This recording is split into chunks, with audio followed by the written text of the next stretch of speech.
coming up on 2 years since I uploaded my very first video cutting acrylic on a 3018.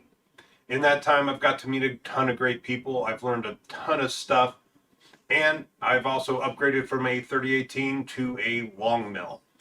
So I thought it was about time to revisit the topic and try to put everything into one video. Now, of course, we're not going to be able to cover everything, but we're going to talk about types of acrylic, different bits, engravers, etching, all that fun stuff. And we'll even talk about feeds and speeds. And you know what else we need to talk about? Our sponsor, CNC Labs, maker of the Longmill. That's right, you can go check out their latest offering, the MK2, in the links below. All right, let's get into this video.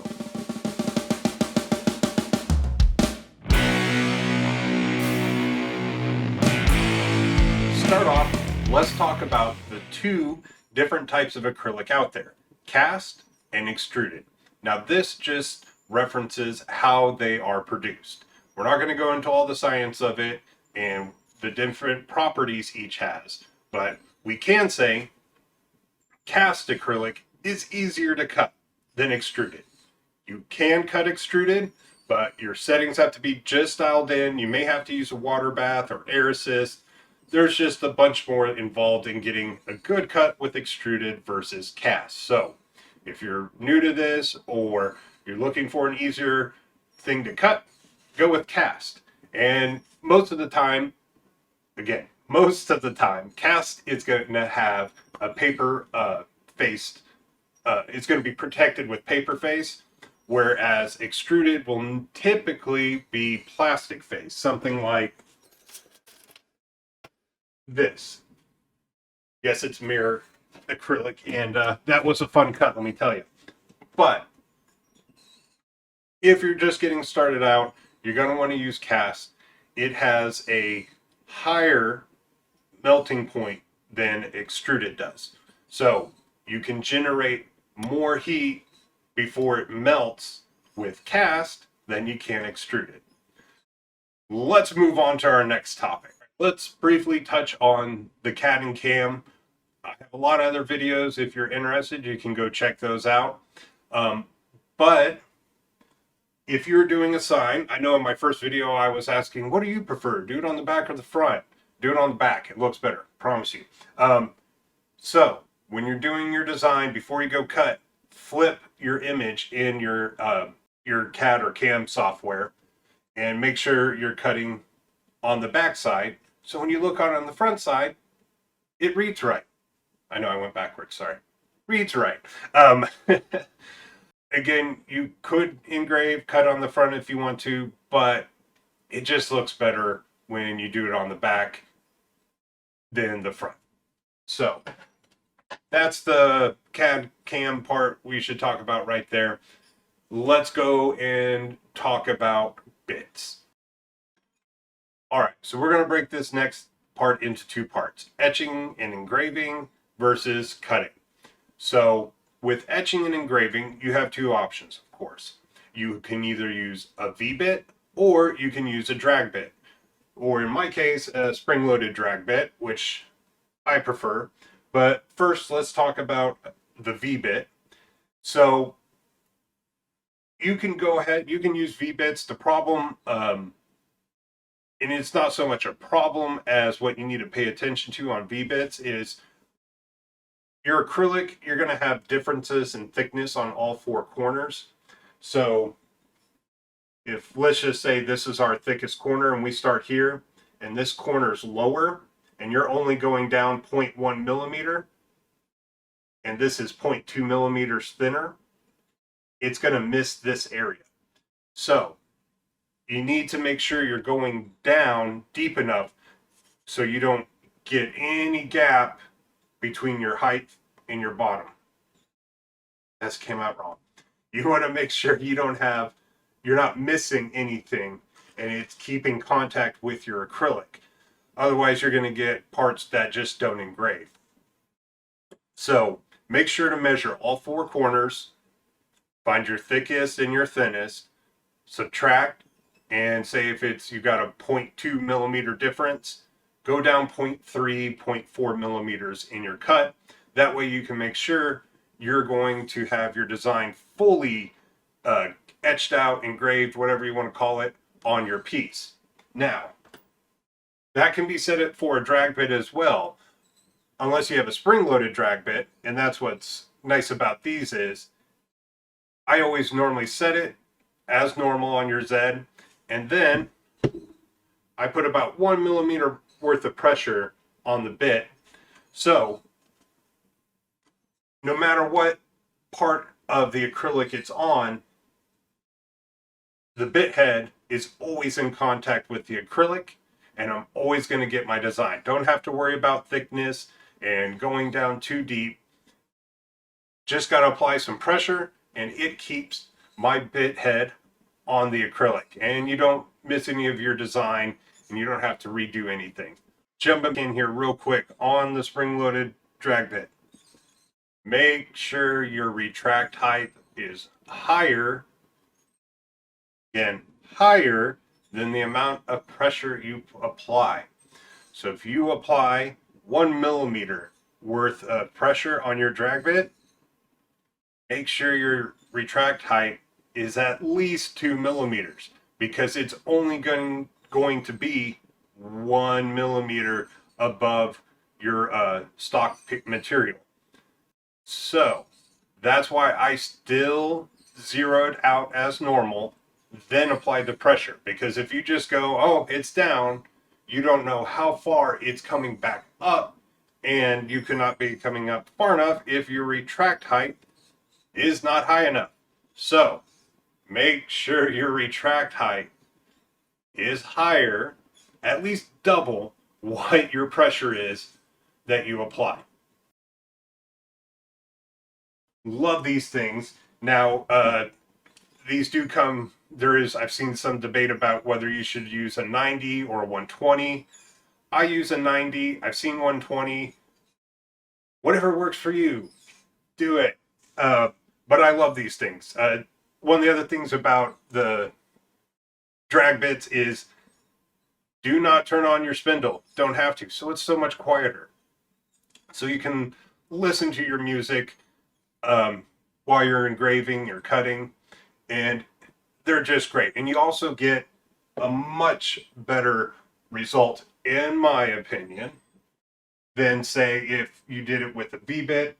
As we can see in the Star Trek Deep Space Nine here, or my Star Trek 90, the Dallas sign, that's all done with the spring-loaded drag bit. Whereas, let's take a look at my Star Trek box here that I made a long time ago. That is done with a V-bit, and the lines are just thicker, not as pretty in my opinion, not as clean in my opinion. And part of that is having to set the cut depth deeper than with the drag bit. Also, drag bits are great for text. And we can see this test piece I did here. With the V-bit, you can just tell the acrylic did not clear out. Still see chips in there. You can tell on these pocket parts that it didn't really clear everything out, and there's still some flashback melting of the acrylic onto the edges. Yes, you can come in here with some tweezers and clear it out, and you know, having a sharp object around acrylic and then trying to get this out, that's a wonderful combination, because you're not going to scratch it at all. Sarcasm. I'm sorry. But yes, you can get it out, can clean it up some, but it is not fun. It's tedious, and I would just recommend use a drag bit if you're going to do text. These pockets, not as bad. You can clean them up some and get them good. But when it comes to pocket, or I'm trying to remember what it's called in the engraved feature in, like, say, Carbide Crate, where it has a crosshatch, a single, or just a 45 as you're seeing here. Think of those as ways of coloring or shading. Play around. Not everything needs to be so tight and just full like you're seeing here with a 0.05 step over or a 0.1 step over, try a 0.5, a 0.5, a 1 millimeter step over. Something, give you some design. Use it as coloring, as a coloring technique, as you can see as I did in this Geo pattern one. And I did a larger step over on that in these areas right here. And it gives it a really cool effect. Let's go over feeds on both of these. For the drag bit, I run mine at 1,400 millimeters per minute with a cut depth of 0.1 millimeter and no router. Yay! I get to hear the beautiful music of my stepper motors as it etches along the acrylic. Unlike with the V-bit.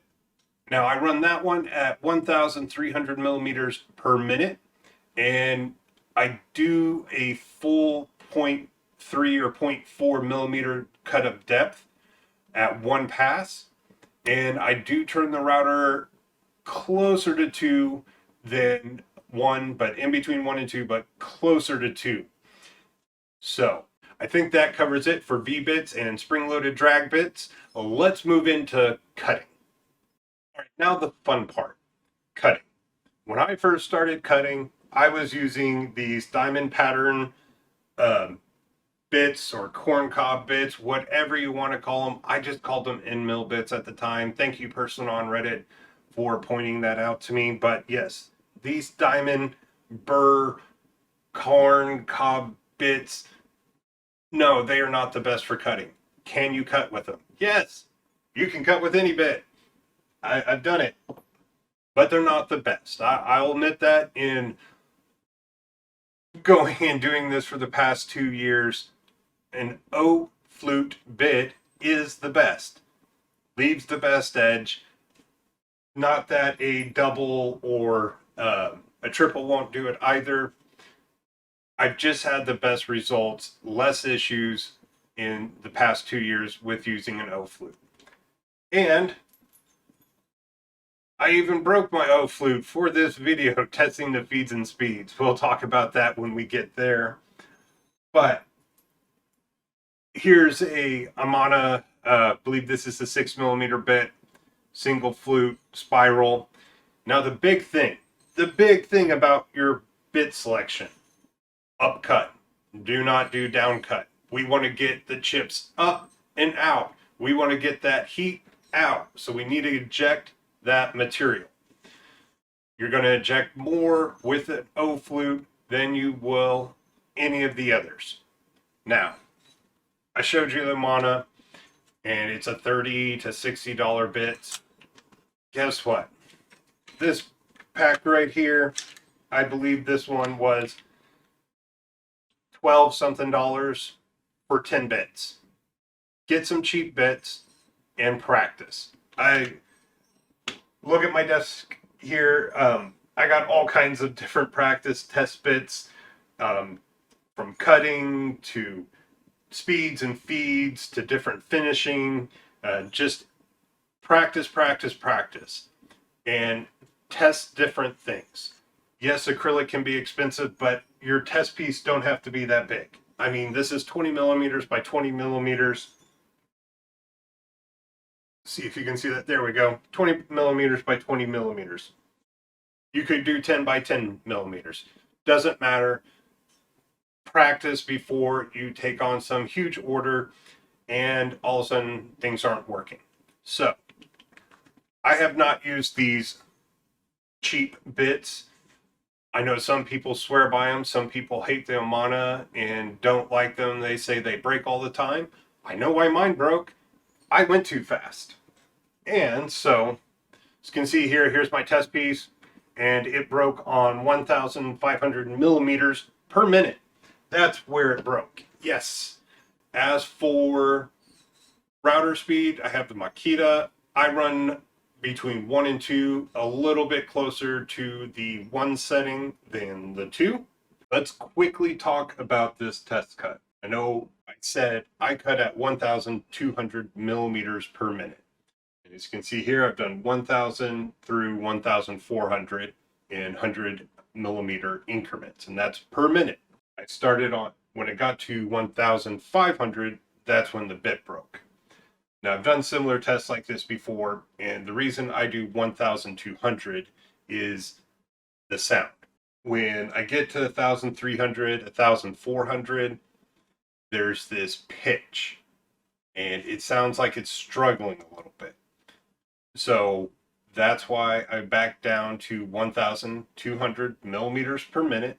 Now, I have played with turning the RPM up and down on these speeds, but the sweet spot still seems to be 1,200 millimeters per minute. Again, can you cut at 1,300 and 1,400?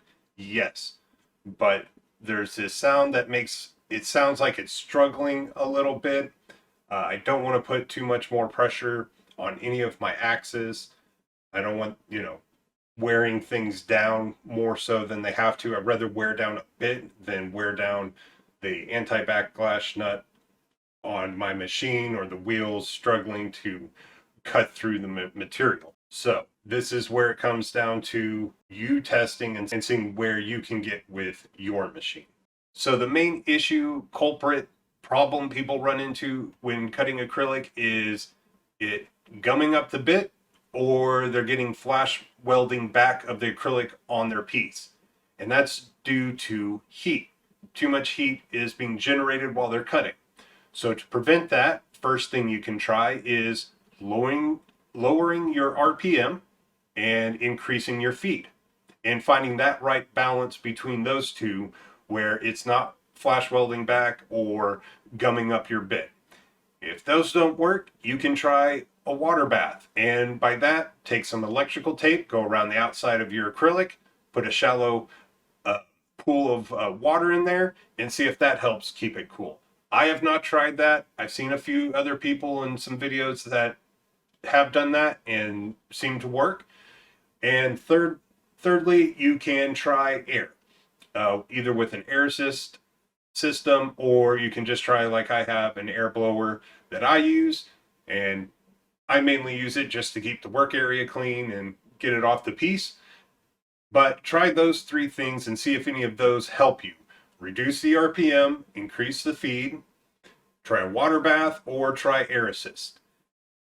You want to reduce the heat generated while you're cutting. The hotter it gets, the more likely it'll flash back weld to your piece.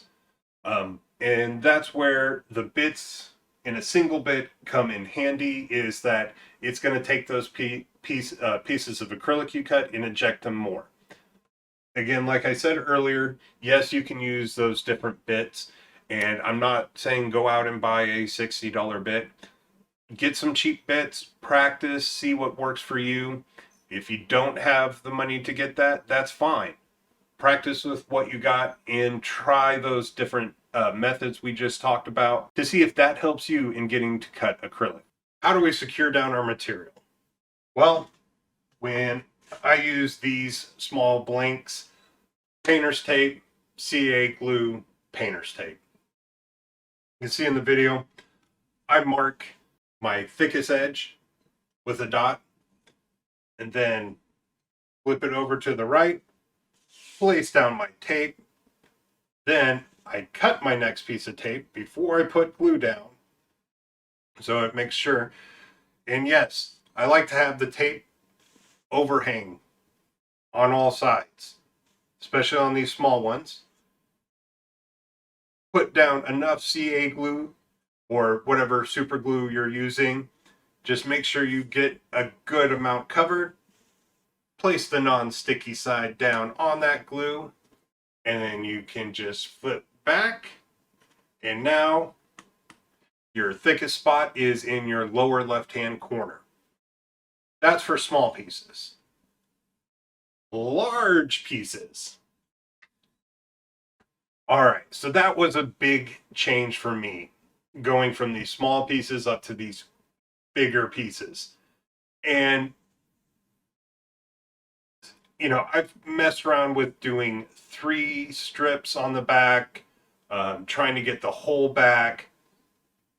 And what I've kind of come to find works for me is 3 to 4. I'm using, I guess that's a 6-inch blue painter's tape.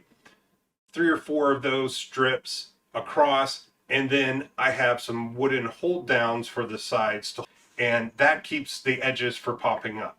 I had never had that problem on these small blanks, the edges coming up. Thinner, larger material, oh man, that stuff loves to come up. So find a way to hold that down. You're going to want to make sure it's nice and secure. I know some people use Accelerator for their CA glue and everything. I like to have a little bit of time, wiggle room, to get it all straight. And so what I'll get it, tape it all up, glue it, flip it, clamp it, and then I go get my water jugs or paint jugs and set them down on there and let it set for 10 minutes before I start cutting. So that gives me enough time to get some more coffee in me, go say good morning to my wife, and I love her, and that I'm going to be busy for the next 12 hours. That's the biggest thing. When you get to these larger pieces, you need to watch for the edges. If they're up and they're able to lift up at all, they're going to pull that up. You're going to have a bad time. It's going to go cutting crooked and sideways, and you don't want that. So pay attention to your outside edges and that they are somehow secured down.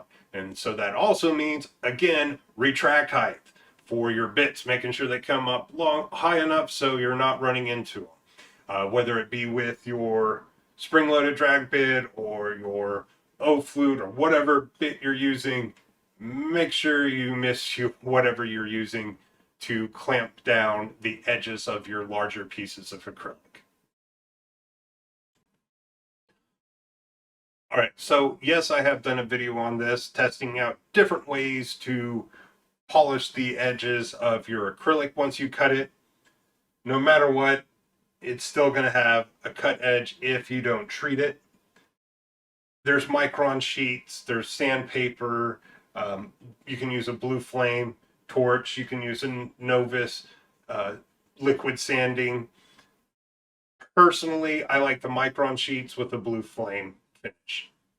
It's not perfect every time, and it's an art and a science, so it can take a little bit of getting used to, but I highly recommend you look at some of the different options and play around with that as well. I got several here. You can go check out that video if you like and see how that experiment went. All right, let's get on to our next topic. And last but not least, cleaning.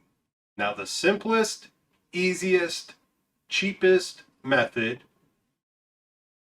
water, a little bit of dish soap with a microfiber cloth. That's right. Now, don't make the mistake I did and think, oh, microfiber cloth, I'll use something that, I'll use one of those that they use for your glasses.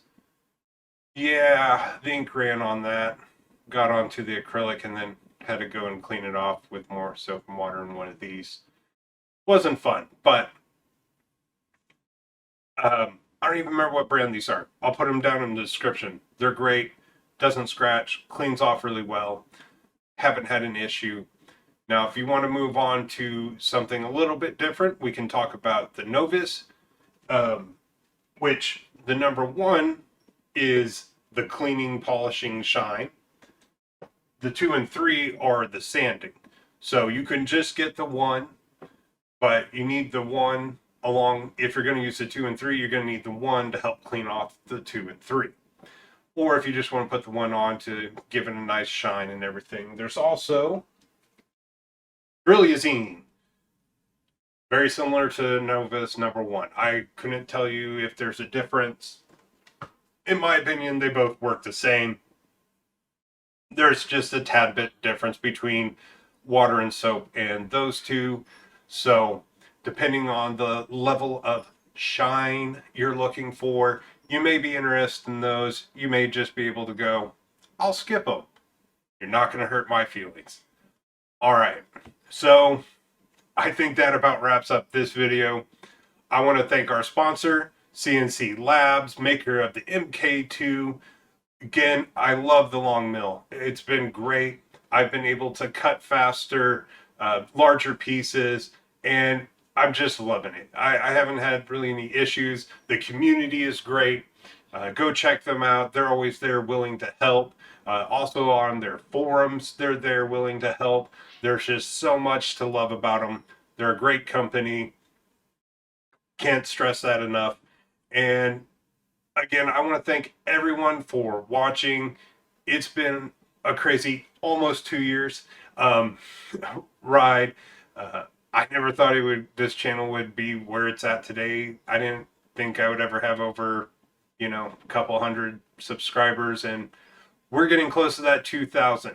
And again, thank you from the bottom of my heart. This has been just crazy. So until next time, keep making stuff.